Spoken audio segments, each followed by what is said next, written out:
نہیں، بلکہ مصیبت کے وقت تم اسی کو پکارتے ہو تو جس دکھ کے لیے اسے پکارتے ہو وہ اگر چاہتا ہے تو اس کو دور کر دیتا ہے،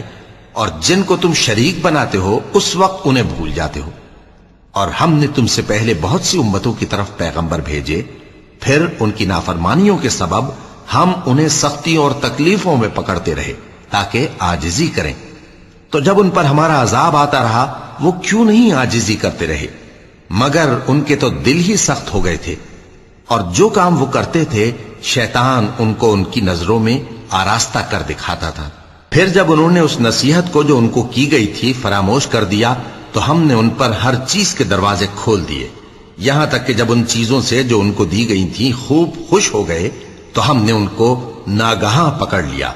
اور وہ اس وقت مایوس ہو کر رہ گئے۔ غرض ظالم لوگوں کی جڑ کاٹ دی گئی، اور سب تعریف اللہ رب العالمین ہی کے لیے ہے۔